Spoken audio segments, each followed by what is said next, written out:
ನಮಸ್ಕಾರ, ನಾನು ಶಂಕರ ಹೆಗಡೆ ಜ್ಯೋತಿಷಿ.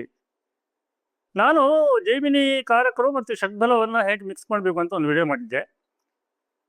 ಈ ಜೈಮಿನಿ ಕಾರಕರನ್ನು ನಾವು ಸರಿಯಾಗಿ ಅರ್ಥೈಸ್ಕೊಂಡ್ರೆ ಭಾಳ ಚೆನ್ನಾಗಿ ಫಲ ಹೇಳೋಕ್ಕಾಗತ್ತೆ. ಈ ನಾನು ಕೊಟ್ಟಿರೋ ಮೆಥಡ್ 75%ಕ್ಕಿಂತ ಹೆಚ್ಚು ವರ್ಕ್ ಆಗುತ್ತೆ. ಅಷ್ಟು ನೋಡಾಯಿತು. ಸೊ ಸರಿಯಾಗಿ ಯೂಸ್ ಮಾಡ್ಕೊಳ್ಬೇಕು. ಉದಾಹರಣೆಗೆ ನೋಡಿ, ಇಲ್ಲಿ ಡಾಕ್ಟರ್ ಬಿ ವಿ ರಾಮನ್ ಅವರ ಜಾತಕ ಕಾಣಿಸ್ತಾ ಇದೆ. ಅವರ ಧಾರಾತಾರಕ ಷಡ್ಬಲದಲ್ಲಿ ಬಿಲೋ ದ ಅವರೇಜ್. ಬಟ್ ಅವರ ವೈವಾಹಿಕ ಜೀವನ ಅತ್ಯಂತ ಸುಖಮಯವಾಗಿತ್ತು.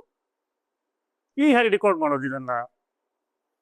ಧಾರಾತಾರಕ ಬಿಲೋ ದ ಅವರೇಜ್. ಧಾರಾತಾರಕ ಜೈಮಿನಿ ಜ್ಯೋತಿಷದಲ್ಲಿ ಏನನ್ನ ಸಿಗ್ನಿಫೈ ಮಾಡುವಂಥದ್ದು ಸಾಮಾನ್ಯವಾಗಿ 7ನೇ ಮನೆಗೆ ಸಂಬಂಧಿಸಿದಂಥ ಅಫೇರ್ಸ್ಗಳನ್ನು.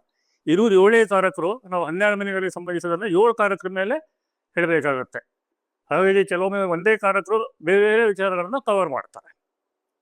ಈ ವಿಚಾರ ಮಾಡಿ, 7ನೇ ಮನೆಗೆ ಸಂಬಂಧಿಸಿದಂತೆ ಬಿಲೋ ದ ಅವರೇಜ್ ಇರುವಂಥ ಗ್ರಹದ ಬಗ್ಗೆ ನೋಡ್ಕೊಳ್ಳಿ. ಅಲ್ಲಿ 7ನೇ ಮನೆ ಏನು?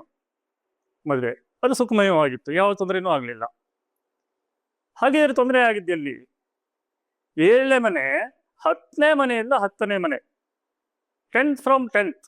ಸೊ 7ನೇ ಮನೆ ಪ್ರೊಫೆಷನ್ನಿಗೂ ಬರುತ್ತೆ. 4th ಫ್ರಮ್ 4th ಆಸ್ತಿಗಳಿಗೆ ಸಂಬಂಧಿಸಿದಂಗೂ ಬರುತ್ತೆ. ಡಾಕ್ಟರ್ ರಾಮನ್ ಅವ್ರದ್ದು ಪ್ರೊಫೆಷನಲ್ ಲೈಫ್ ಏನಿತ್ತು ತುಂಬ ವೇರಿಯೇಷನಿಂದ ಕೂಡಿತ್ತು. ಸ್ಟ್ರಗಲ್ ಮಾಡಿದ್ದಾರೆ ಅವರು ಕೂಡ. ಮೊದಲ ಮ್ಯಾಗಝಿನ್ ರೀಸ್ಟಾರ್ಟ್ ಮಾಡಿದಾಗ ಪ್ರಿಂಟರಿಗೆ ದುಡ್ಡು ಕೊಡ್ಲಿಕ್ಕೂ ಕಷ್ಟ ಆಗಿದೆ ಅಂತ ಅವರ ಪುಸ್ತಕದಲ್ಲಿ ಅವರೇ ಹೇಳ್ಕೊಂಡಿದ್ದಾರೆ. ಮೈ ಎಕ್ಸ್ಪೀರಿಯನ್ಸ್ ವಿತ್ ಅಸ್ಟ್ರಾಲಜಿಯಲ್ಲಿ ಹಾಕೊಂಡಿದ್ದಾರೆ ಅವರು. ಆಮೇಲೆ ಒಮ್ಮೆಲೆ ಏನು ಮೇಲೆ ಬಂದಿದ್ದಿಲ್ಲ.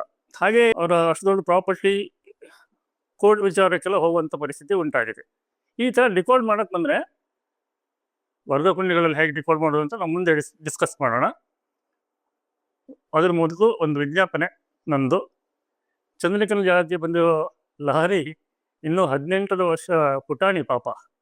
ಅವಳು ಇಡೀ ರಾಜ್ಯಕ್ಕೆ ಇವತ್ತು 20ನೇ ರ್ಯಾಂಕ್ ಬಂದಿದ್ದಾಳೆ PUC 2ನಲ್ಲಿ.